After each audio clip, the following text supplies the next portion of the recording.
Well, look what the Eagle dragged in. Thank you very much for choosing the David Eagle podcast. We know you do have a choice. Well, I hope you have a choice. I hope no one's making you listen to the David Eagle podcast against your will. Maybe people have discovered that my rambling tangents are perfect in interrogation rooms. I know that there was talks about the American military, I think it was, if they wanted to make the enemy crack, they would play Metallica. And I think there was like a children's cartoon theme that they would just play on repeat, and that would cause the enemy to crack. But hello to anybody, if you are listening, who is in an interrogation room right now. You're thinking, it doesn't matter how much he rambles, it doesn't matter how many tangents he makes, how many puns, I will not crack. Well, this week's episode of the David Eagle podcast might just test you to the limits. There is a 19-minute monologue from me.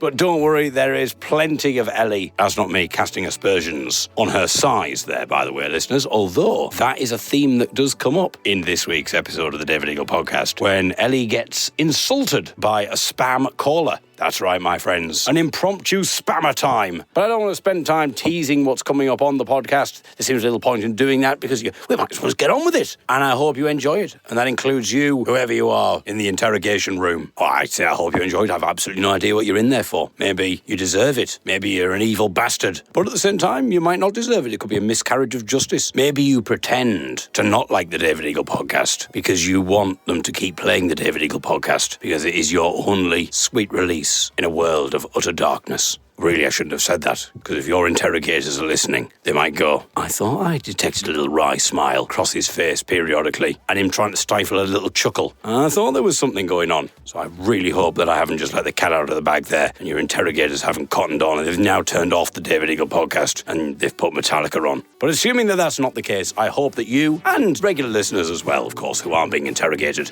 enjoy this week's episode of the David Eagle podcast. February the 5th. We're heading back to Somerset. I'm trying, during the course of this podcast series, to go through some of my gig archives and just play you various clips. We're currently in 2023, and I did some gigs in remote Somerset villages. The organiser, Graham, a lovely man, but rather idiosyncratic. So a lot of the gigs on the tour were very well attended and were full, and a lot of them were in like village halls, essentially. Last week I played you one from a bakery. That was part of the same tour, and that was full. But this one wasn't full. I'd say maybe about 20 people, possibly 30 people turned up, and they were all spaced out. By which I mean they were all set out on tables and spread out across the room in this reasonably sized village hall. That's what I meant, rather than they were on drugs. I mean, they might have been, to be honest. That would have explained a lot.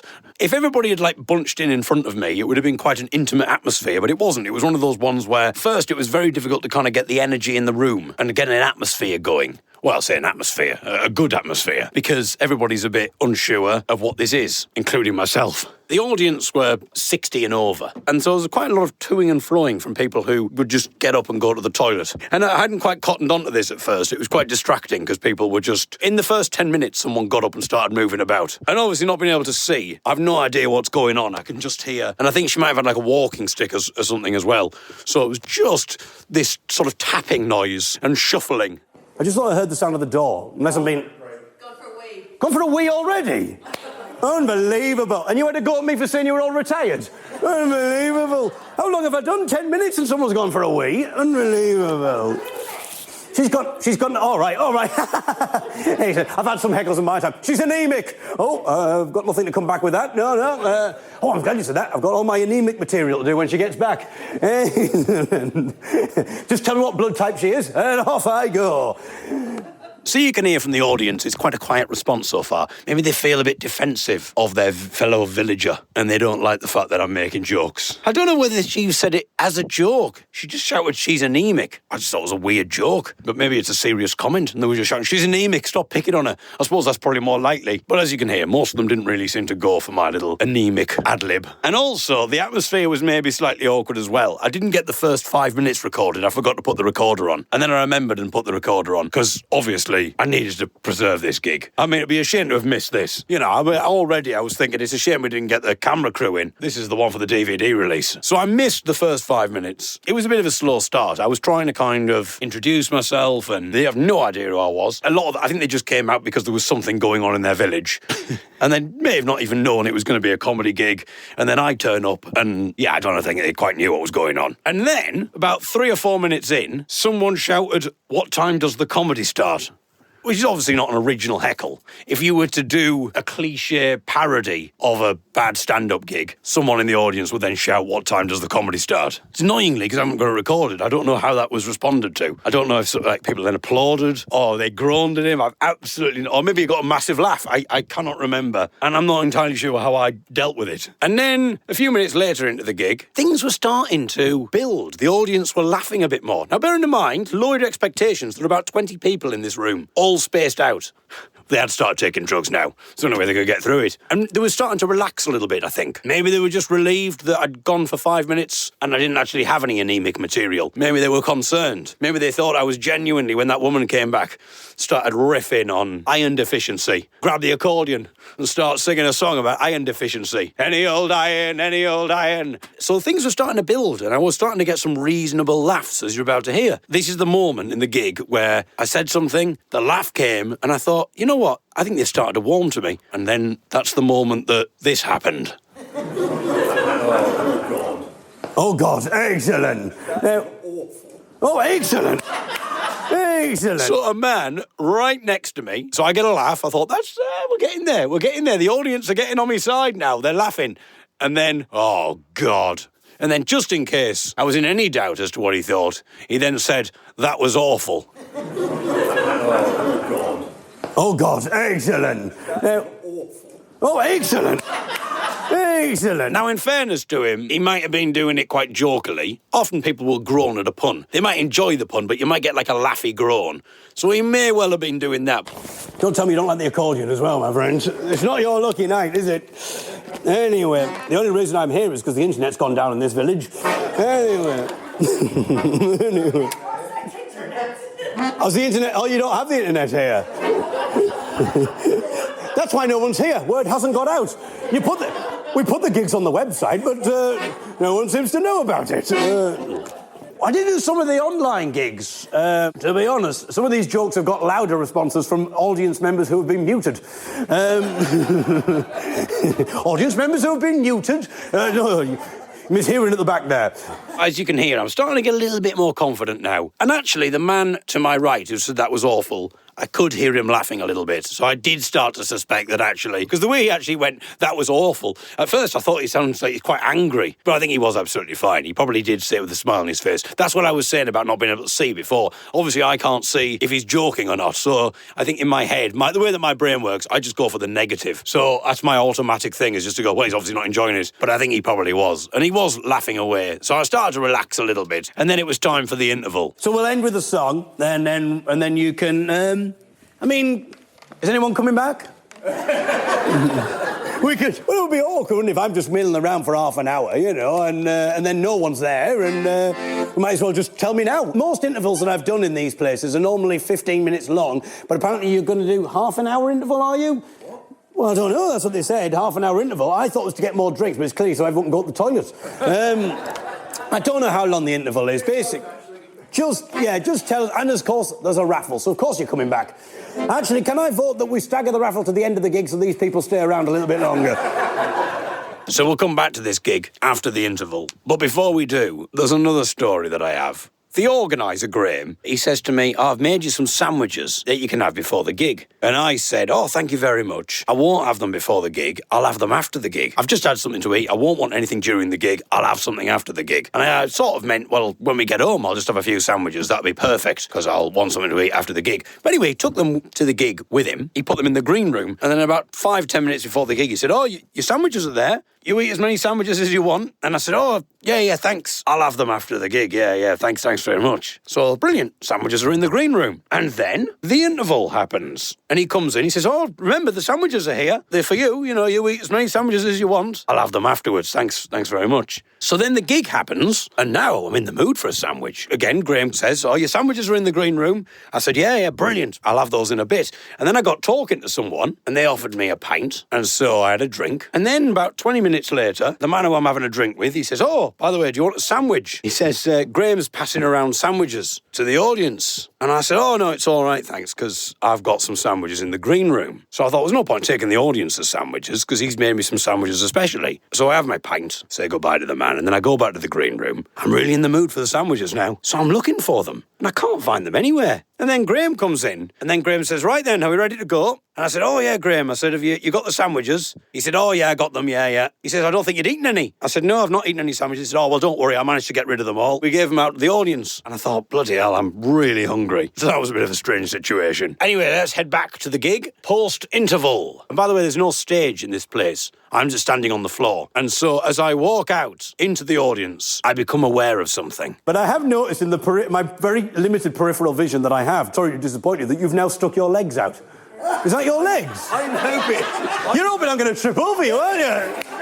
I'm assuming that's your leg. I mean, I might have just paid you quite the compliment there. What are you doing the rest of the night? Oh, well.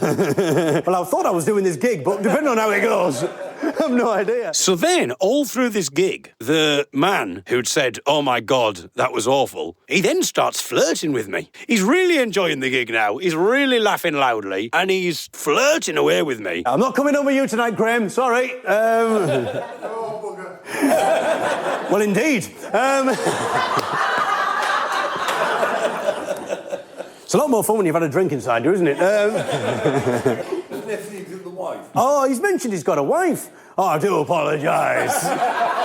You're not bothered, are you? You're just keen to get rid of him. Anything for a night off. Well, Graham's free now, so anyway. I don't know what's going on. You just don't know how certain nights are going to go. I had no idea I should be flirting with a... Let's be honest, how old are you, my friend? How old? I'm ancient. You're ancient. Oh, that's too young for me. I've never been kissed. All right, okay. Oh, I don't kiss. I just go straight to the rough stuff, my friend. Oh, there's no tenderness between us. So...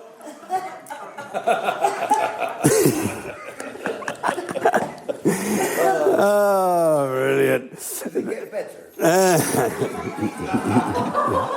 You're going to be saying that to me later on as well, aren't you? Halfway while we're making love, you go, and now the comedy has started. Oh, I look forward to that. You look forward, never look back, my friend. That's my motto. That's how you get through it. Never look back. I haven't got time to flirt with octogenarians. What? To what? You were not... I don't know how old you are. You're a septuagenarian. What am I? You'll certainly be a sexagenarian later. Yeah, but I've never been kissed. I mean, I'm talking about the toilet habits of these people. I don't know if you heard that there. At this point in the gig, there's a very loud fart. Yeah, but I've never been kissed. I'm assuming it's a fart. That's very loud. Yeah, but I've never been kissed. I shall sing you another song, and then we'll have a look at how long there is. What? How long what is? How long we've got to go until you and I finally can get some privacy. No tongues, okay? A trip that I took to the dentist, and... oh, is that funny around here? Is it the dentist? We just let our teeth rot down here. We take all our teeth out. Is it? Better sensation. You would know. All right, okay. Registered expert. You're the person I should be talking to, clearly. There we go. No, not talking. That's not me. Well, I know it's not you. I know where voices come from. Unless... Really? If you were that much of an accomplished ventriloquist, you really should not be here tonight. You should be working, mate. You managed to throw me plenty of times, never mind your voice. So it actually was a very fun gig by the end of it. And it started out where everybody was just really quiet. And as the gig progressed, everybody just wanted to chip in with something. I thought it was quite a polite, posh village. But everybody was just really flirtatious. And the organiser, that's Graham, who's doing the oral sex jokes at the end. When I talk about everybody having their teeth taken out, and he's going, oh, it's a better sensation. Maybe that's how I could have got a sandwich. And I said, let's just do a bit of quid pro quo here, Graham. But the end of the gig was really weird, because I said goodnight, left the hall, went into the green room, and I got quite a good applause from the audience. And as I headed back into the green room, I could hear people shouting more. So I thought, well, they clearly want an encore. So I was waiting to be introduced back on, because that's normally what happens if you get an encore. I don't just normally go back out by myself. If it's run by an organiser, The organiser will normally say, let's have one more from David Eagle. So that's what I thought was going to happen. But nothing was happening. So I thought, well, do I go back out or do I not go back out? People are still shouting. But then sure enough, Graham comes into the green room. So I'm assuming he's come to fetch me. He comes into the green room and he shuts the door behind him. Well, I didn't expect that. I thought he'd go on, David, give us one. I mean, after what he'd just been talking about, I don't know if I wanted that to happen. Maybe he was going to say that. That's why he closed the door. He goes, right then, I think that went all right, didn't it? And I said, Graham, do you want me to go back out? And he said, go back out? What do you mean? And they're still shouting for more at this point. I said, well, they're shouting for more, Graham. And he said, are they? He said, oh, my hearing's not great. Anyway, so he goes, oh, well, I suppose you better go out then. Are they still shouting? I said, yeah, they're shouting. He says, oh, well, I suppose you better go back out then. At this point, he opens the door. But unfortunately, this coincides with, by the time he's deliberated and opened the door, the audience have finally given up on the idea that there's going to be an encore. They've been shouting for about a minute. You know, they've stopped now. So Graham opens the door. The applause is all finished now. People have stood up and got their coats. And then Graham goes, he's coming back on. And I wander back out and have to do an encore. Oh, dear. Another thing that happened was, Graham said to me, he says, hey, sorry if I threw you with my line. And I said, what line? What line was that, Graham? And he said, oh, you know, at the start, when I shouted out, what time does the comedy start? I thought, well, that was you. He said, yeah, that was me. He said, I was enjoying the gig, but I just wanted to shout it out, you know, because it's a good line, isn't it? It's a good line. It's a well-known one. And then he acknowledged it was a well-known line because he said, oh, yeah, I wanted to make sure I did it right near the start, a couple of minutes in, because I didn't want anyone else to beat me to it. So it turns out he was going to shout out what time does the comedy start regardless. He had decided 3 minutes into the gig he would shout out what time does the comedy start because apparently it's a good line. Anyway, I didn't spend a night with the octogenarian. But there you go. Hopefully you enjoyed helping me relive that experience there. February the 6th. So I think maybe one of the themes on this podcast is needless technological... Bloody hell. It's one of the themes, but I can't say it. One of the themes on the podcast is stuttering. One of the themes on the podcast is needless technological interventions, where something that is marked as progress actually isn't progressing things at all. And last week, or a couple of weeks ago now, it's all very confusing with the podcast because, and also people comment on podcasts that I've done, but they won't necessarily comment on the previous week's podcast because people obviously can listen whenever they want. Some people start from 2016 and then they'll just message me with random comments and they won't explain it. They won't say, oh, I'm listening to this episode from 2016 and you talked about this and here's my thoughts on it. They'll go, like for instance, I've had a few people message now saying, why would there be an oboe in a brass band? Based on the fact that I accidentally said something about there being an oboist in a brass band. And realised as soon as I uploaded the podcast, I realised as soon as I pressed upload that, of course, an oboe is a wind instrument. And this is causing all sorts of controversy. People are messaging still about this. It feels like in our culture of acceptance, you know, where people hopefully can be who they want to be, express themselves how they want to express themselves. It feels as if we've achieved so much as a society and hopefully we can continue to do so. But it feels like the sticking point is that people are very ardent in the fact that an oboe player cannot be in a brass band.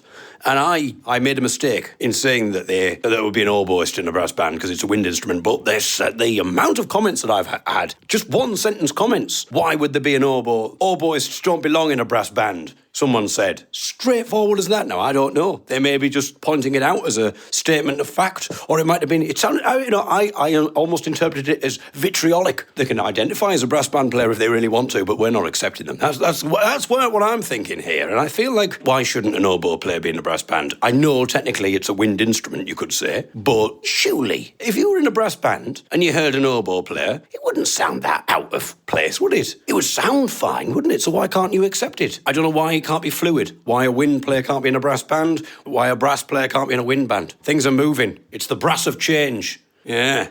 I know it's the wind of change, but I'm trying to make a point that the two are interchangeable. People are getting really winded off about this. Yes, I know it's brassed off, but I'm saying winded off. Anyway, 'tis an ill brass that blows. I've actually stood up. I was sitting down when I started. I haven't actually got to the point that I was meant to be talking about, so I'll get that at some point. Technological regressions, masquerading as technological progressions, is the theme of this day's episode, so that's something to look forward to. But for now, yes, as soon as I started talking about the brass band stuff, I started to pace the floor. Anyway, the point is, I'll sit down again. So yes, the point is people will just comment on podcasts that were released years ago. I mean, even months ago. It's lovely to hear your comments. Please do comment on the podcast, because Ellie, my wife, because she's only featured in a couple of the day's recordings, she obviously hasn't heard the other days, and so she'll listen to the podcast and then she'll kind of give me a little debrief. Oh, that's how much she enjoys the podcast. My goodness. She comes in after listening to the podcast. Get those pants off, David. I'm slightly worried because I'm recording this in the living room bit. I'm just a bit worried when I'm shouting, get your pants off, David, that people can hear me from outside, because the living room door leads to the outside bit. So yes, I was just a bit worried that people could hear me. And my next door neighbour was outside as well. I could hear her. So if I could hear her, then she's presumably going to be able to hear me. So outside there was a vehicle reversing thing. And when the van reverses, it shouts, caution, vehicle reversing. Caution, vehicle reversing, which is absolutely fine and necessary. But I think there are times when it doesn't need to be employed. For instance, at 3 o'clock in the morning, 3 or 4 o'clock in the morning, I've been woken up by the bloody van shouting, caution, vehicle reversing. Caution, vehicle reversing. And unless you're reversing quickly into my house, I don't need to know. And I would argue that, no one needs to know. If it's 3 or 4 o'clock in the morning, there's hardly any vans on that road, surely you don't need to press the vehicle reversing button. It's obvious. You can hear the engine. It's not as if it's a quiet engine either. It's not like it's an electric vehicle. It's got this really loud engine. So I think you can safely stop that from going off. Because it's a bit weird being woken up just to be told that a vehicle outside is reversing. Why the bloody hell do I need to know that? Then Ellie will wake up, of course. But now we're up and we're tired. She's listened to the podcast. We've had the debrief. We need our sleep. So I think that's an absolutely pointless thing, which maybe links us to, not really, but I'll say maybe, links us to the theme of technological regressions masquerading as technological progressions. It's not the catchiest of things, and to be honest, it wasn't a buzz phrase that I'd established before I started recording, but it seems to be what I've now said 3 times. Let's go with that. Technological regressions masquerading as technological progressions. Just rolls off the tongue. I should really get that printed on a t-shirt. We'll sell some merch. So I'm not sure if I'd finished the thought about Ellie in the podcast, but I think my point was, I can't remember what my point was.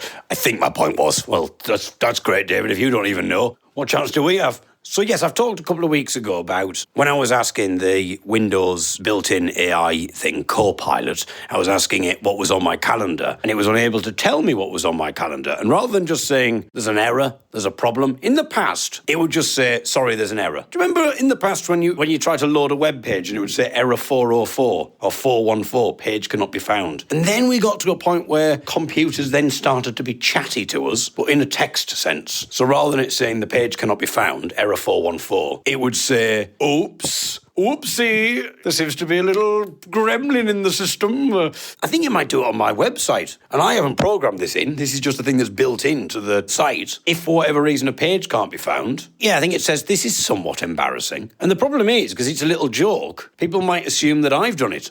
Because I'm known for my little jokes. Some people would say little being the operative word. So they might have thought that I've done that. They might think that I've written, oh, this is somewhat embarrassing, isn't it? Oh. So then our computers started to get a little cheeky. But it would happen a lot on Trainline, on the Trainline app. If for whatever reason it couldn't load, and this is like you're trying to get train tickets you need to get from A to B. You're trying to get somewhere. You type your destination in, you press search, and rather than just saying, sorry, we've encountered a problem, which would be frustrating because you're trying to get somewhere, instead you've got to read this kind of, I don't know, it's almost passive-aggressive, someone's idea of comedy, which you don't want. There's a time and place for comedy. That's what people tell me, anyway. But Trainline, they love their train-based puns. And I'd argue the train-based pun probably isn't that funny at the best of times, but it's not the time and the place when you are trying to book a train. I don't want to suddenly be going, oh dear, it seems as if things have gone off the rails a bit here, but we'll try and get things back on track. We apologise for the chew. the choo-choo. Check in again with us soon, and I'm sure things will be chugging along just nicely. I don't think in that situation they're thinking about how a person's mood might be. You've got to think about the context this person is encountering the error in. This isn't a fun situation. This is maybe someone not being able to book a train. This is someone not being able to get to where they want to get to. You don't want this litany of puns. The trouble is, I don't think they're thinking about the context that the person is reading this in. Because I can't imagine a situation where someone is trying to book a train and then they, rather than getting the list of prices and times and options to book their journey, they get this message and they can see it's an error. They can see it's not what they want and they're frustrated. They're, oh, bloody hell. They're really annoyed and they start reading. What the bloody hell's going wrong? Sorry, things seem to have gone off the rails. Oh, my goodness. It was worth the problem just for this. This is brilliant. But we'll get things on track. We'll get things... Oh, sorry for the choo-choo. Absolutely brilliant. No one is going to be amused by it. It's not the time and the place. When you go on the App Store on the phone and it'll show you the updates and there's a bit that it'll tell you what's been updated. And often they'll just be very utilitarian, bug fixes, general improvements. But there are certain apps that really like to do a little play on words, do some kind of pun. So on YouTube, it's always the same cycle with YouTube. They seem to only have like 3 jokes. And they've been going for absolutely ages, and they'll just cycle between them. So you're like, well, we've seen these jokes now. They're not brilliant jokes to start with, but you can't use the same 3 jokes over and over again, month after month. Like YouTube probably has an app update once every week. So you're talking about the repeat rate for these jokes are once every 3 weeks. But surely it loses any impact after the 20th time. Essentially, these are the 3. I remember them because I've seen them that many times. Fixed some bugs, made some improvements, drank way too much coffee. So that's the first one. Fair enough. It's a little joke. Drank way too much coffee. You might have a little titter. It's okay. That's a bit personal, David. Okay, everybody, I've just moved into my studio room now from the living room because Ellie returned. She's got a meeting. So we've got drank way too much coffee. That's one. Oh, there's 4, actually. You'll be pleased to hear. Bup, bup. Oh, hang on. Bup, bup, bup.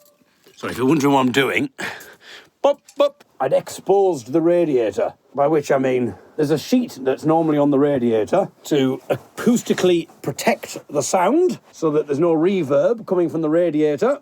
But I had the radiator on, and obviously I had to take the sheet off so that the radiator could be on, but then it was annoying me. Just when I was talking, I could just hear this that was annoying me. So that's why I started going, oh, oh, oh, if you're wondering what was going on there. The next one, which I don't mind this one so much. I think this is a reasonable one. It'll say, fixed bugs, general improvements, even more cat videos. I don't mind that one. I think that's a reasonable joke. There's obviously a lot of cat videos on YouTube, even more cat video. I think that's a good joke. So the way too much coffee, I think that's route 1. I think way too much coffee is kind of a joke that you'd make in the office. How's your day been? Yeah, did this, did that. Drank way too much coffee. You know, it's a kind of a bit of an office joke. It's harmless. But the more cat videos, I think that's good. But then I'm not a fan of the next 2. The next one. Fixed bugs, general improvements, explored the edges of the known universe. What the hell are you going on about? Explored the edges of the known universe. That's a bloody computer geek joke. Right there, isn't it? That's a computer nerd joke, if ever there was one. Well, I say that. That's nowhere near as bad as the next one. Fixed bugs, general improvements, repaired rifts in the time-space continuum. Oh, my God. I hate that one, because that is your computer geek right there. That's your socially awkward, your socially crippled computer nerd right there. Repaired rifts in the time-space continuum. You've made updates to the YouTube app. That, to me, smacks of computer nerd. And I think what annoys me about it is I can imagine how smug the person who came up with the joke felt afterwards. I bet you they thought, this computer nerd thought, but there's nothing wrong with being a computer nerd. I'm not saying that in a derogatory fashion. If you are brilliant at computer programming, that's your skill. But I imagine in their head they fancy themselves as a bit of they think they're funny, but their jokes are just reek of geek. That's the problem. They reek of geek. And their joke, they think by making a joke, they're almost proving that they're down to earth and that they've got a sense of humour. But if anything, all their joke does is just highlights what a socially reclusive computer nerd they are, in my opinion. You might think I'm reading too much into this. I don't know, there might be a few people who think that. I wouldn't imagine there's many, but there might be a few people who think, and I think you might be reading a little bit too much into this. I don't like the time-space continuum joke. But talking of time, that links us perfectly. We've finally got there. Well, we haven't yet. We will get there, I'm sure. Technological, what was the theme, everybody? You all remember? Technological regression masquerading as technological progression. Sing it with me. Technological regression masquerading as technological progression. Yeah, catchy jingle for you there. What's also quite odd about this is every single time I think that I'm about to get back to the subject of what I'm meant to talk about, I'll sit down. I'm like, right, serious now, let's get back to what I was meant to be talking about. But then I'll go off on a tangent, and when I go off on a tangent, my brain gets a bit excited, and I'll stand up and I'll start pacing. And then I'll say, right, anyway, back to the subject, and then I'll sit down again. And then before I know it, I'm up again pacing. I was trying to use the clock on the computer the other day, and all I wanted to do is I was having a bit of a meditate, a proper meditate as well, not a meditate with a humorous twist, and I was just setting a timer for 22 minutes. That's all I wanted to do. Now, sorry if you're judging me. And you're going, 22 minutes, David? That's not much of a meditate. You know, if we've got some hardcore meditators in the house, I'm doing an open monitoring meditation. There's a few science articles where they've studied meditation, and they say that there's different types of meditation that are good at promoting different brain responses. I've just realised, I've tangented again, haven't I? I thought we were getting onto the subject. I didn't even realise I'd stood up. I was just going to tell you about the computer clock. That was the whole point of this. And then I realised I've moved again. I started pacing the floor, and I'm talking about the science of meditation. But we'll get back to the point. I'm starting to think this is going to be the entire episode. If you do focused meditation, where you focus on one thing, like, for instance, your breath. Oh, Ellie's here. You all right, Ellie? Yeah. She's going downstairs. I mean, down the stairs. No, if you're thinking, oh my God, is that what goes on while you're talking? It's very difficult for her because I'm pacing around.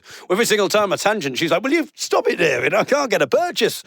Yeah, she's gone down the stairs. I think the is very important there. Oh God. Some people now, we've already annoyed the wet leg fans from a couple of weeks ago when I kept mentioning wet leg because I'd wet my knee when I was trying to shut the window in the kitchen and the water was in the bowl, in the sink, and I kept saying wet leg. And I think a lot of wet leg fans, I know we had a few wet leg fans, as I say, who were tuning into the podcast because they'd read on the transcript wet leg, and it was just me talking about my wet leg. Now we're going to have fans of the band, who are going to be like, why is he talking about, what the hell's going on here? He's talking about the science of meditation. When are the coming on? Where were we? So the focused meditation, concentrating on your breathing. Just focusing exclusively on your breathing, the in and the out.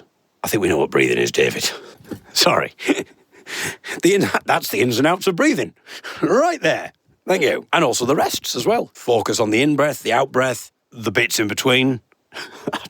Actually, sometimes I focus on my bits in between, and that tends to sidetrack me a little bit, to be honest. Don't focus on your bits in between. Scientifically, apparently, the studies show that promotes a more focused mindset because you're focusing on one thing, you're training your brain, and apparently people who do that kind of meditation afterwards, they're better at focused tasks. They're better at tasks that involve where there's only one answer.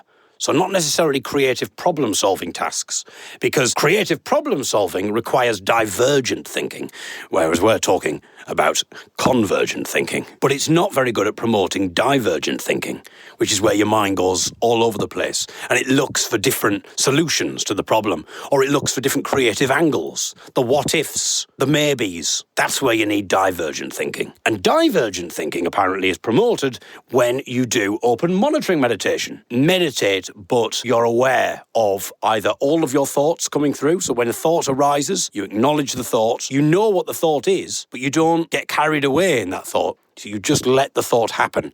If the thought wants to persist, you just let it persist. You still breathe, obviously. Well, obviously you still breathe. Be mindful of the breath, and be mindful, if you want, of all the feelings, the different sensations. If you're feeling itchy, maybe your bits in between are a bit itchy. You don't identify with the itch. You just go, oh, I'm feeling itchy now. And you just let that happen. And the itch might increase or decrease, but you're just curious. You're not invested in it. You're just like, oh yeah, that's still there. Okay, oh, I'm thinking about this thing now. Oh, I suddenly feel sad. I feel happy. I feel sleepy, and that's the reason I'll never get invited back to take part in the pantomime of Snow White and the Seven Dwarfs. So of course your brain is active, and it's thinking of things, and you don't mind that. You don't mind the mind. And I mean that in both senses of the phrase. So by mind, I'm now trying to explain it, and I don't know if it makes as much sense as it did. When I first said don't mind the mind, I thought, bloody hell, that's profound. And now I'm trying to explain it, I'm not sure if it is. But we'll try anyway. So don't mind the mind. Let's look at the first interpretation of that. Don't worry about what the mind is doing. So if you're minding something, you mind how it goes. I still haven't got to the computer clock story. I'm going to do that story tomorrow, because this has gone on too long. So I'll do the computer clock story either tomorrow or definitely on this week's episode of the David Eagle podcast. I might do an episode with Ellie tomorrow and break up the sound of my voice a bit. I'll finish on this, so don't mind the mind. Don't worry about what the mind is doing. Be aware of it, but don't fixate on it. But let's look at the other interpretation. Don't mind the mind. You're saying don't try to babysit the mind. Don't go, oh, I shouldn't be thinking that. I should be thinking this. Oh, that thought's not good for me. I should be thinking that. Don't try to babysit the mind. In other words, don't mind the mind. So that's the second one. And that promotes divergent thinking because you're aware of everything that's going on. You're kind of focused on the bigger picture. So you're not pinpointing your focus. Therefore, you're encouraging divergent thought so that when you come out of the meditation, you're more able to be creatively expressive and come up with lots of different things. Anyway, I shall be back in a couple of days' time. We'll do something with Ellie tomorrow so you can actually hear somebody else's voice other than my own. And then, in a couple of days' time, we return to the subject of... I say we return to it. I don't think we ever got to it in the end. But we get to the subject that I was initially planning on talking to you about. The story about my computer clock. My goodness, what a tease. In our exciting new feature, technological... Sing it with me, everyone. Technological regression, masquerading as technological progression. We must get that on a T-shirt. February the 7th. If you're not a scammer. I can also see over here with your phone, you are a chubby person. That I'm a chubby person. Well, that's a lovely thing for my phone provider to suggest, isn't it? Just sounds very official. You're a healthy person. Happy person. A happy person, right. Yeah. So are these standard security checks that you're doing at the moment for O2? No, first of all, today was a very bad day for me, but having conversation with you, I feel very nice. May God bless you. Have a great day. All right. Stop scamming people. Oh, that's annoying. We've just missed the best part of the call. Someone's just called claiming from a mobile number. Yeah. Claiming to be from O2 and saying that we're calling from your mobile network O2. Your provider. Which is ridiculous because we're not with O2. No. So I left O2 we won't tell you who we are with because that would obviously change business things, and if anyone's got shares in O2 they would obviously plummet once they found out that the David Eagle podcast is not affiliated in any way with O2. So we won't say any more about that. But you said how long have I been a member of O2? Yeah. And he was unable to tell you that. Until he said, for as long as you've been using this phone. Yeah, for as long as you've been using it. If you go, oh, well, fair enough then. So that's not really a length of time that you would measure. And then he said, but I can tell you your name. And I said, I think you're a scammer. He went, well, if I'm a scammer, how would I know your name? Because that's number one on the scammer's playbook. And also, it's not as if you got, bloody hell, you know my name. And then for some reason, to try and verify it all the more, he then said, I know your hair colour. So this is, I think, when I tried to start recording. You started scrambling for the phone. I tried to start, but I didn't get it. He's like, I can tell you your hair colour. And then you said, okay, what's my hair colour? And he said red. Now, I don't know, Ellie. Not being able to see, is your hair colour red? My hair colour is currently pink, orange. There's not really red in it, but there's older pictures of me. For example, on the picture of me with Dominic Monaghan that we've put on the podcast, I have red hair in that picture. Okay. And then he said, I can also see from your profile that you're a chubby person. But maybe he didn't say chubby. I think he meant to say cheery, because then he said you're a very happy-looking person. He did say happy, didn't he? You're a happy-looking person. But the fact that I don't know if he said it and then thought better of it. Yeah, and tried to back or out. Or not, but it did sound to me as well, like you said, and you're a chubby person. As if you were going to go, That seals the deal. Red hair, chubby. Right, fair enough. Let's continue this conversation. How much money do you want? Unless he genuinely thinks that he is from O2. You might not be aware that he is a scammer. No. Do you not think? Should we try calling him back? Oh, we could have a go. Just see what happens. why don't we call him back and tell him that we are from O2? I'll say that I'm from O2. Maybe to put him off, we could have said that you have now been featured on the David Eagle podcast, on the Spammer Time feature. And my goodness, I can imagine here now, Joe Lycett will be quaking in his boots. Oh, I don't know if you can hear that, listeners. But the police are on their way. Such is the power that we have there. February the 8th. Technological regression masquerading as technological progression. Sing it with me. Sing it with me. Sing it with me. Sing it with me. Sing it with me. Technological regression masquerading as technological progression. Technological regression masquerading as technological progression.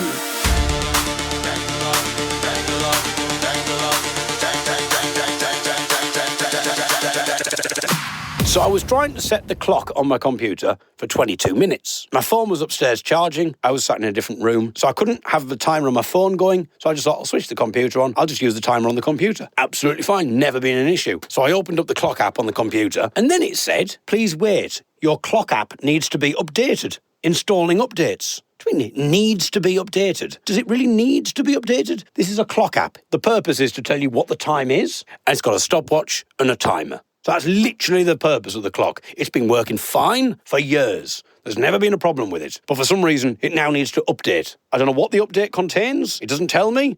I don't know how much coffee the designers have drank. It's probably the problem is they're probably adjusting now for bloody YouTube, who've repaired some rifts in the time-space continuum, and that's interfered with the clock app. There is an update available. Absolutely fine. Give me the choice to install the update, but right now, I just want 22 minutes. That's literally all I want to do.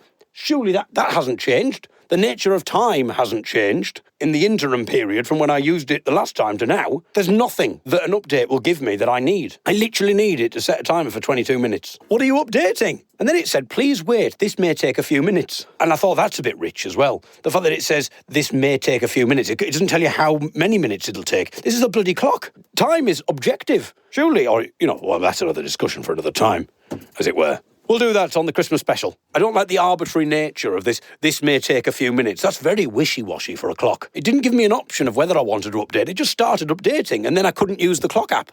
There was no way I could use it, because now it's on this update screen. And so before I can set my timer, I've now got to wait for an unspecified amount of time. So eventually it updates. And I think that's the end of it. I think, brilliant.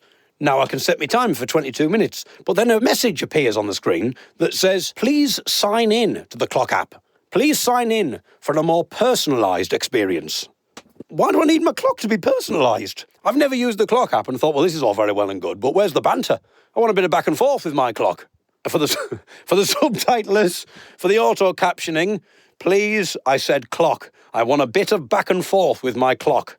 There'll be some deaf people who read the transcript of the podcast going, oh yes, things are getting interesting now. But I've never thought that. I've never thought I want a bit of back and forth with my clock. Bit of verbal sparring. What do you mean a more personalised experience? How are they going to personalise the experience of time? Then I had to remember my username and password for Microsoft or whatever. I couldn't remember what that was. So all of a sudden I was just literally wanting to set a timer for 22 minutes. Now I've got to click, I forgot my password, and it's sending me an email. And a simple task of just setting a timer for 22 minutes has now held me up by about 10 minutes. I mean, maybe, in fairness, people at Microsoft are really excited about it. And what they've done is, when I launched the app, all of a sudden I hear, what's the time, Mr. Eagle? When the clock app loads, it says, the new and improved clock app, and this time, it's personal.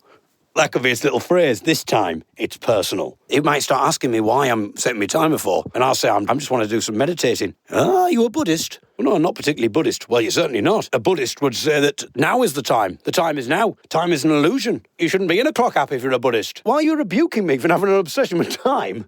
You are a clock app. You're meant to be a Buddhist. I'm not a Buddhist. I'm just doing meditation. The clock app was perfectly functionable before. It worked absolutely fine. And I never once, when I was using the clock app, thought, well, this is all very well and good, but it's very impersonal. It's far too utilitarian for my liking. It just leaves me feeling cold. Every single time I use the clock app, it just leaves me feeling cold. Actually, no, sorry, that's the weather app. The weather apps do that now, don't they? When Siri first came out, when they were doing the presentation, they said, and now you'll be able to ask it, do I need an umbrella today? And it'll know whether it's going to rain, and it'll tell you whether you need an umbrella or not. And I always thought, well, why don't you just ask it what the weather's going to be like? It'll understand what you mean when you say, do I need an umbrella? It'll understand why. Why would you need an umbrella? Well, your umbrellas are used to keep the rain off you. So what you're asking it is it going to rain today? To which I would argue, I would never think about asking a computer, do I need an umbrella? I would ask it, is it going to rain today? Remember in the olden days, if you wanted to know if it was going to rain, you used to have to ask your computer, is it going to rain today? Now you can ask whether you need an umbrella and it'll tell you. And now because things are getting more personal, if I say, do I need an umbrella today? Surely my computer should say, well, no, you've got a coat with a hood. Surely it's more practical just to put your hood up, David, rather than carrying an umbrella around with you. And also, you can't see where you're going. You could put someone's eye out with an umbrella. So I'd say no. Oh, and the other reason why you might not need an umbrella is because it's not going to rain today. Technological regression, masquerading as technological regression. Technological regression, masquerading as technological regression. Technological regression, say it with me. Technological regression, sing it with me. Technological regression, technological regression.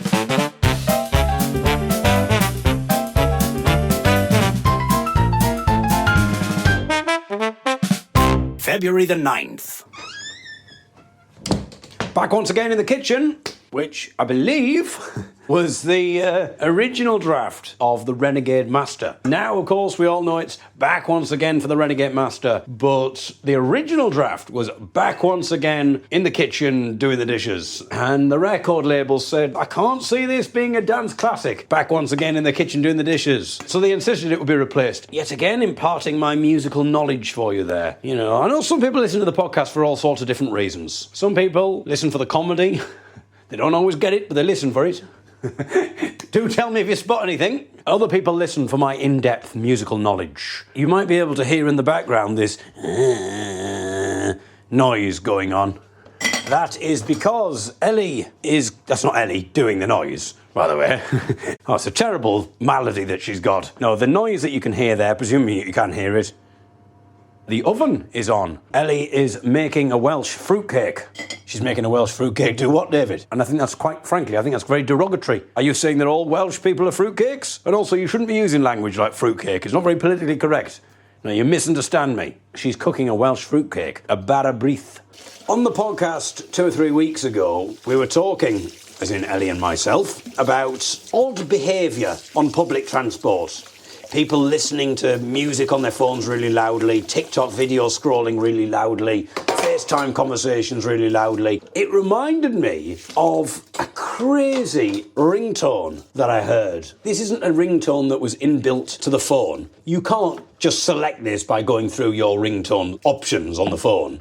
You have actively decided to have this as your ringtone. And it was some sort of like techno happy hardcore thing. It was very high octane. A constant 4/4 beat going boom, boom, boom, boom, boom, boom, boom, boom. And there was an MC over the top who was just, I mean, you couldn't understand what he was saying. I mean, firstly, it was loudly coming out of this man's bag or pocket from his phone. So it was quite muffled. But even if it wasn't, I don't think I'd be able to really understand what this MC was going on about. It was very fast. What are the turn of the radio phone and microphone? And then there was, I remember this beat going and this thing going, woo, woo, woo, woo. And then him going, hardcore, hardcore, woo, woo, woo, woo, hardcore, hardcore. And then this chipmunk voice, something going,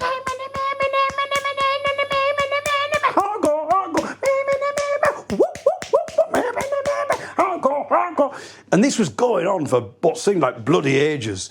And in the man whose phone it was, he was trying to get this phone out of his bag. And it just seemed to be at the depths of his bag. And he just seemed to be taking an absolute age to do it. You know, we got quite a bit of the song. You know, we got the theme, we got the variations. It wasn't much variation, to be honest, from what I could tell. And the song just seemed to be getting more and more high octane, more kind of like sounds and stuff, and this just went on for absolutely ages. And eventually he managed to get this phone out of his bag. And he answers the phone. His answering of the phone couldn't have been more at odds with the mood of the ringtone. Because he answered it, and he just went, hello? He just get such a snapshot into that person's life. When they chose the ringtone, presumably they were like, they wanted the world to know that they were an up-for-it raver. But presumably this man had had too much partying the night before, and he was in no mood this particular morning. It was so incongruous, the contrast between... Hello.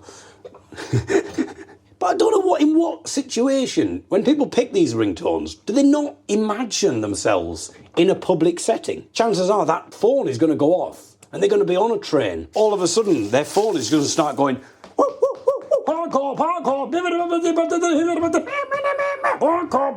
It's going to be doing that. Why would you decide that that's a good idea to have as a ringtone? I mean, I say it couldn't be more at odds. I suppose if you'd have answered and you'd had like a really posh voice, that wouldn't have been what I would have been expecting.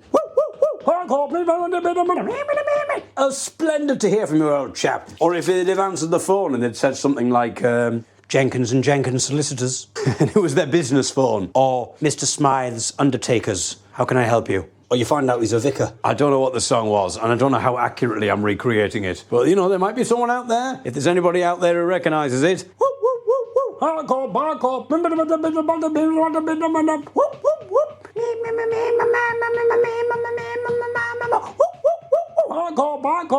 Goodness knows what the neighbours are thinking. There you go. Name that tune. Hey, they don't write them like that anymore. February the 10th. So there's a trend at the moment getting ChatGPT to do a caricature of you. The challenge that's going around on Facebook is ask it to make a caricature based on what it knows about you. And I thought, well, doing one about me is a bit boring, so I'll do one about David Eagle.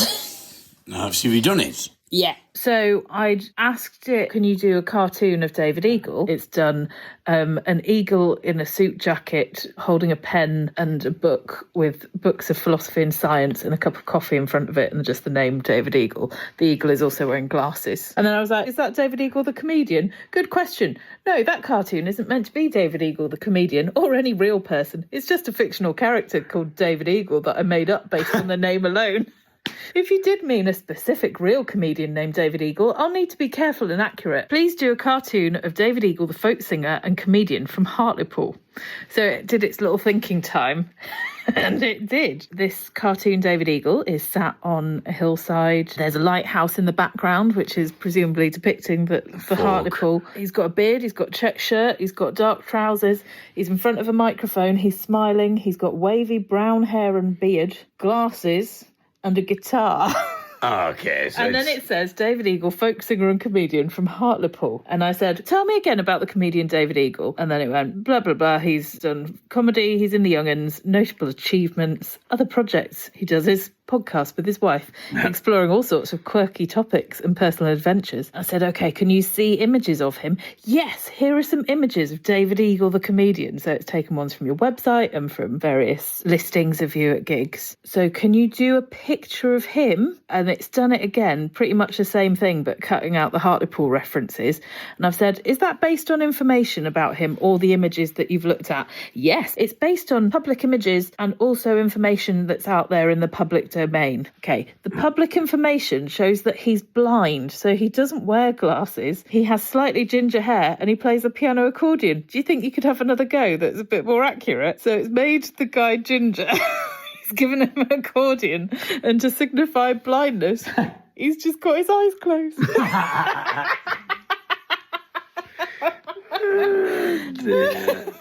I said, thanks for your attempts. It says, you're very welcome, and thank you for the clear and thoughtful guidance. I love that an interpretation of how do you make someone look blind? Close their eyes. The cartoon David Eagle looks like he's quite short and a bit round. You're a well-rounded individual. You are a well-rounded individual, but you're also quite skinny.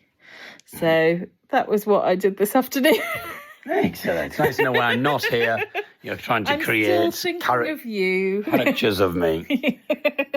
February the 11th. A familiar sound to the listener by now? I'm sure they've worked it out. We left the living room, we entered the kitchen, and Ellie is picking up the kettle, moving towards the sink. She's just turned on the light. She'll fill the kettle up. She'll put the kettle on to boil. And we shall enjoy a tea, another tea, which we are not going to rate. Who knows? It may be that herbal tea of the week is not only is it not a weekly thing, but it might be a very irregular indeed, because Maybe it's just international now. maybe it's just international, or maybe just on location, perhaps. Yeah. Because, you know, we have many teas in the house, but we have sampled most of them, so we already know which ones are good and which ones aren't. This particular tea is a 10 out of 10 across the board, and I don't make statements like that lightly. You really don't. No, I mean, regular listeners will know how rare it is. Are we both having the same? Well, I don't know. It's up to you what you want. You don't have to. You don't feel pressured. Oh, I mean, I've just said it's a 10 out of 10 tea, and Ellie has... Do you know what's a 10 out of 10 tea that we haven't had for a while? But then, I don't want to... Oh. No, it's fine. As I say, we're not doing... No, I know, I know this is a big revelation for the listeners, and this is why we've decided to put this at the end of the podcast so that people can just digest this, because they're probably not going to be able to concentrate on what we're going to say from now on because of this massive revelation that we are not doing in-house herbal tea reviews. This is quite the find that we have. I don't even remember where we got it from. The one that I am going to have... I got it for you from Shabui Teas, which is based in Edinburgh. This is a tea, by the way, unlike last week, that you can buy. Yes. Whereas I think I'm going to have this one. Okay. So I wonder if you remember see if I what can it is. remember what it is from the smell. Yeah. Here we go. So we may not be doing internal herbal tea of the week reviews, as it were, but we're still playing with the form. So this is a kind of a spin-off series now. Oh my goodness. Yeah, I know what that is. What is it? It's the maple syrup tea from Canada, but it also has something else in it, doesn't it? Yeah, this is the caffeine-free one. But what else has it got in there? This is O Canada from David's Tea. It's apple, red bush, cinnamon, maple sugar, monk fruit. Monk fruit? Monk fruit. Maple and caramel flavouring. I'm not aware of what monk fruit is. No. Google, what is monk fruit? According to Wikipedia, Serratia grosvenori, also known as monk fruit, luohan guo, or swingle fruit, is a herbaceous perennial vine of the gourd family, Cucurbitaceae. Good God. It is native to southern China. The plant is cultivated for its fruit extract containing Mogrosides. Well, there you go. Enjoy those Mogrosides, Ellie. Lovely flavour of Mogrosides. I'm just going to hand you your tin so you can have a little sniff. And I know do what the my same. tin sniffs I know, like. but it's very replete with ginger. Yes, and if anyone is playing herbal tea bingo, replete gets a mention quite frequently, and there it is. It's normally you saying it, though. It is. Well, people may have had it down. They get an extra point if you can say who said it. And someone might have gone, I'm going to go for a replete. And someone might have said, who you're doing this with, might have said, oh, it's an obvious choice. And they said, yeah, but I'm doing a curveball. I think it's going to be Ellie who says replete. And they went, my goodness, I'm not sure about that. Well, there you go. Do you want some milk with yours? Because that... Yeah, just put some oat milk. Do you want hot or... No, there's no need for hot. Okay. Unless you're hot. I'm going to have some hot. Oh, well, if you're going to hot, are you going to froth? Yes. Ellie's going to froth.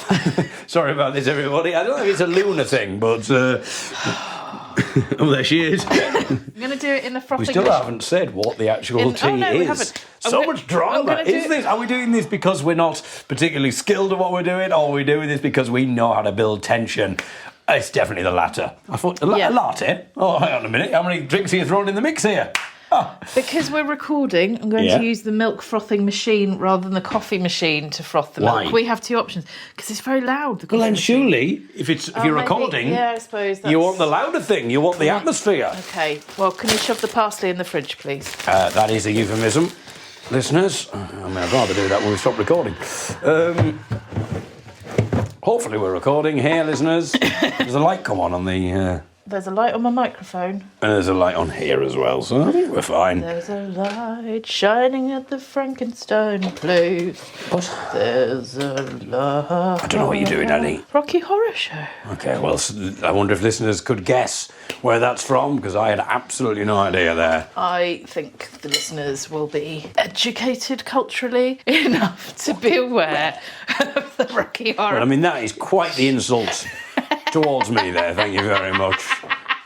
Well, I'm not going to shove my parsley in the fridge now. You can have it. Doesn't matter how much you froth. Well, I've put the coffee machine on. We will announce what this tea of mine is. Oh, yeah. Some point. This wasn't meant to be what even this episode was. I just thought it'd be quite fun to just do a quick recording from the kitchen. Ellie's got some observation about vaping to make, and then we'll say goodbye.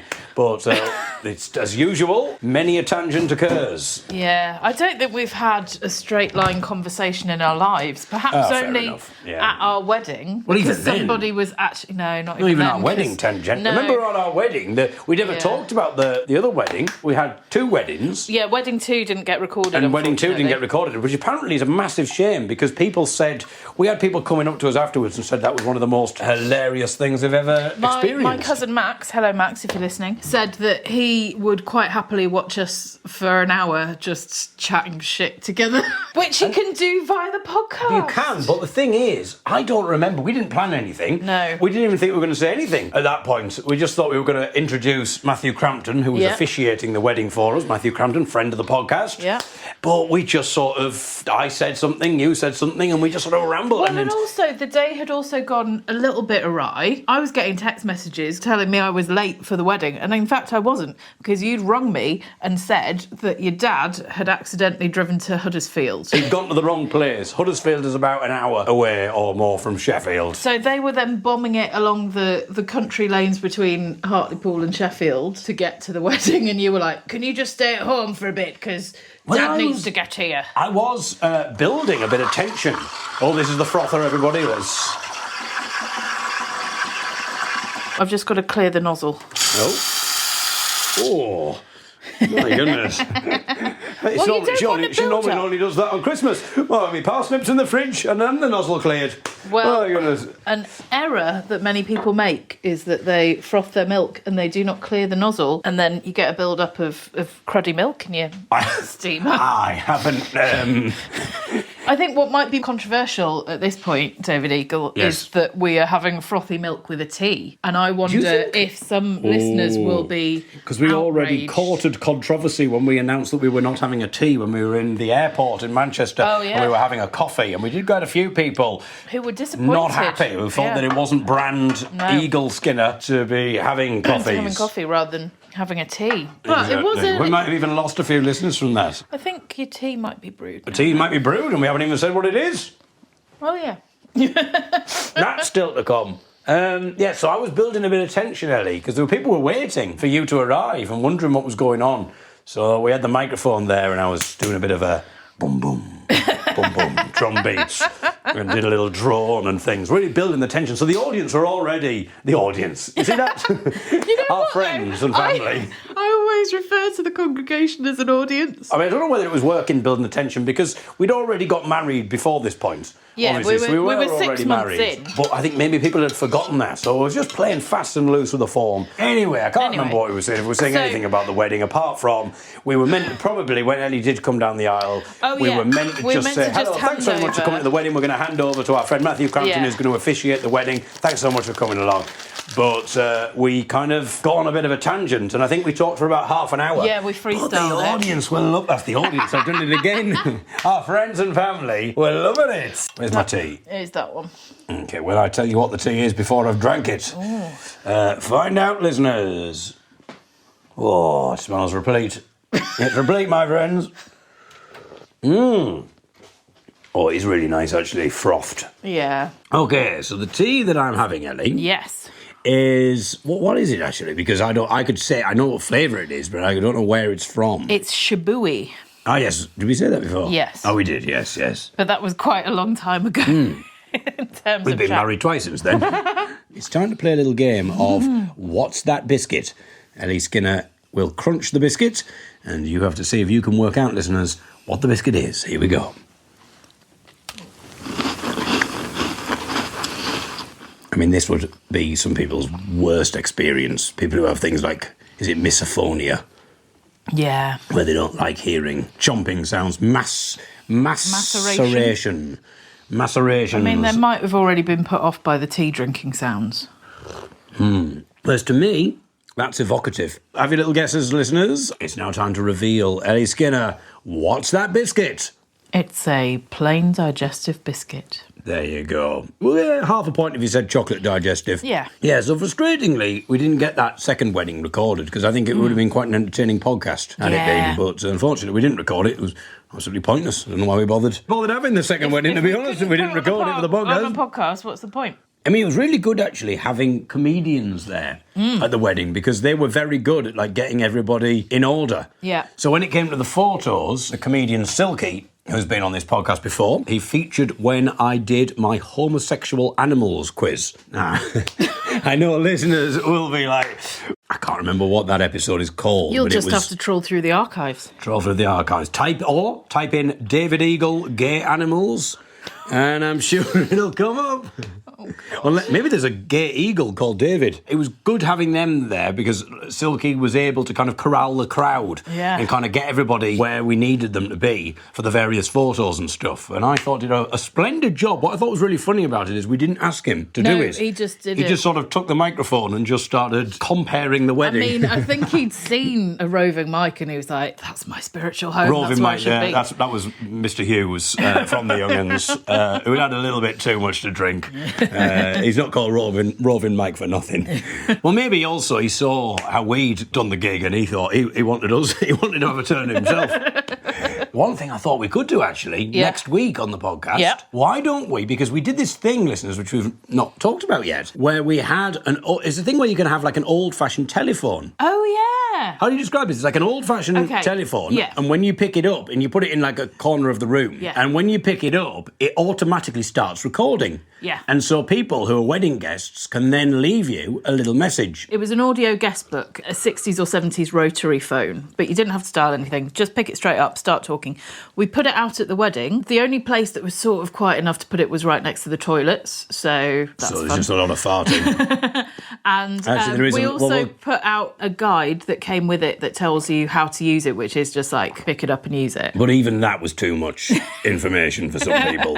So why don't We maybe forgot to tell enough people about it. I don't think we announced it that we well. did get quite a few people, but I think we've sort of forgot. We were too busy There was a lot ad-libbing. going We on, forgot to do it. Anyway, I don't know where we are. I still haven't told them what tea we're having.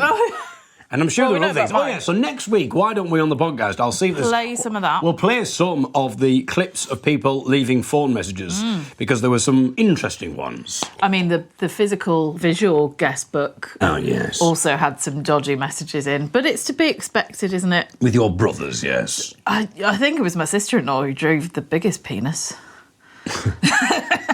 Who drew it.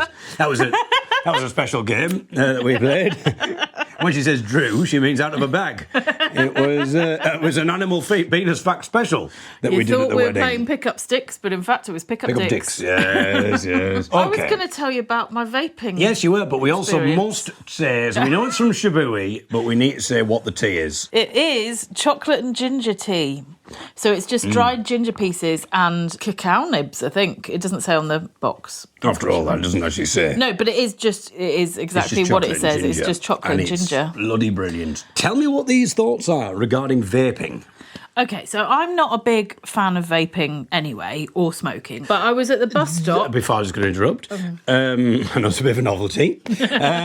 She's thinking, probably, this has never happened before. I don't know what to do. Consult the manual. Oh, yes. You all right, Emanuel? He hasn't spoken yet. He has a non-speaking role, but he can let you speak if you want, Emanuel. Hello there, my friends. It's a pleasure to be here on the podcast, on the David Eagle podcast. Thank you, Emmanuel. There you go. I thought you were going to do more of a Manuel Hang on. Sorry, Manuel. I don't know. I thought you were going to sound more like, because you're so silent in the corner all the time. You've never heard him speak, have you? I never have. That's the first time you've heard Emmanuel I thought you were speak. going to say something like Manuel from Fawlty Towers. He hit me on the head. No. Oh, that your impression? Yes. Oh, that's it. Right. So we've had Hyacinth Bouquet, a.k.a. Patricia Routledge, signing off last time. We had Sarah Millican last week. And this week, perhaps it can be... well, actually, you do... When I come to this country You do... from Barcelona... Hang on now, Ellie. Let's let them... You do a good Prunella Scales, who is, as we said, Sybil Fawlty. Yes. So maybe you've done your Manuel. Sybil We've heard Fawlty. that. Maybe you could say goodbye as Sybil Fawlty for this week's podcast. But before we can go, we must have Ellie talking. Oh no, I was interrupting you, wasn't I? What was I interrupting you for? Hang on. Piss nose. Oh, hello. Oh, yes. It's somebody else who we've got in the studio as well. We've got so many people. How are you doing, Piss Nose? All right. Not too bad, thank you. Not too bad. Mustn't grumble. There we are. That's Piss Nose there. He sounded quite distant. You might have heard on the recording. We keep him quite far away.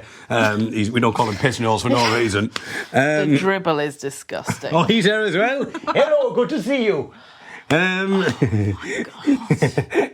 Anyway. Why were you interrupting me when I was trying? Oh, yes. I was talking on the podcast last week about the teenager, the 16-year-old stand-up comedian who was on. Do you remember this? Maybe not. Okay, well, that's because that's on the podcast I'm releasing tomorrow. Yes. At the time we're recording this. And because you record stuff on your own. Listeners, I don't know. Why am I talking into my phone? Ellie's not even recording on her phone, but she's got a phone in her hand and she's talking into it. Listeners, I don't know what's on the podcast until you do. I listen to it on release day. And now you are because half upset. of the time I just hear him going, yes, washing the dishes again, listener. You've heard the creak of the door. Here I am. Now I've been having some thoughts. And so I miss at least 50% of it. Until it comes out? Until it comes out. And then it is the first thing I listen to on a Thursday, to be fair. Anyway. So 16-year-old comedian. So 16-year-old comedian, he was talking a lot about the fact that all the kids at his school vape, and he was saying he couldn't understand why, and he had some great stuff on vaping, but it was really shocking because the fact that he said like 85% of the kids in our school vape, and it just seems incredible. Well, because I would say 85% of the kids in our school never used to smoke. No. So you've replaced something. The whole point, in some ways, of vape is to replace something that people were doing that's potentially more healthy. But then what's happened is more people have taken up the other thing when they wouldn't have necessarily smoked before. So that's quite an odd situation, and isn't it? actually, that sort of leads into what I was going to tell you. Well, that's absolutely perfect. Excellent. Then it's worked absolutely perfectly. I also had to take my wedding ring off because look, what an announcement! My finger's got all weird feeling. Yeah, your finger has got a bit Not wrinkly. that finger. All right. That's not a finger. I don't know what that is. My goodness. God. Okay, anyway. So vape flavours. That's you, Emanuel. Put it away, please.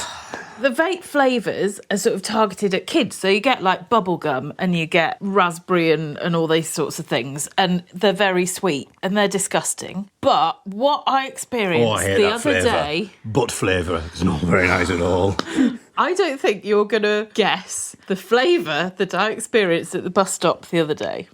Oh, so it's like a little Craig David game. What's your flavour? Yeah. Tell me what's your flavour. You will not be able to guess it. Okay, no clues? It's quite difficult to just guess. It's more of a savoury flavour. Or pasty, Cornish pasty. No. Am I hot or cold? What is it, hot or cold pasty? No, I mean, I should probably just tell you. Yeah. It was rosemary flavoured.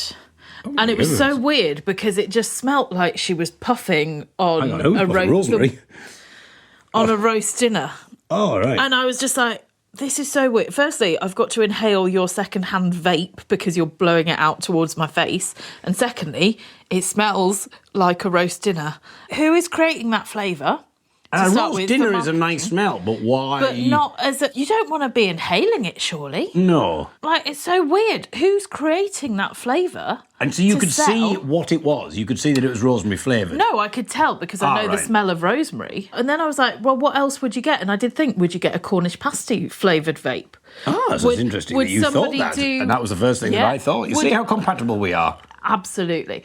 Would somebody... Even with all of these men in the house. I suppose it asks the question, why does it have to be sweet? Yeah. The world of vape is so alien to me that I don't know why you'd want all this stuff in your lungs anyway. But having now witnessed a rosemary vape that just smelt like a chicken dinner, because that was so off-putting and so ripped me out of my comfort zone. Completely. Okay. It was very disorienting to have the smell of a chicken dinner coming out of somebody's nostrils towards my face. And it does feel a bit strange when you've got loads of people vaping around you and you can't move for it. Yeah. And it very much is an attack of the vapours, isn't it, that you're experiencing there, listeners?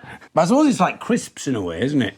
Yeah. Because that's the opposite with crisps. People can't understand why anyone would want a sweet crisp. Oh, and also, the other one is ice cream. Yeah. Savoury flavoured ice creams. Yeah. There was a trend for a bit, wasn't there? And somebody'd done a bacon ice cream. So, from me, David Eagle. From me, Ellie Eagle Skinner. From me, Emanuel. From me, Piss Nose.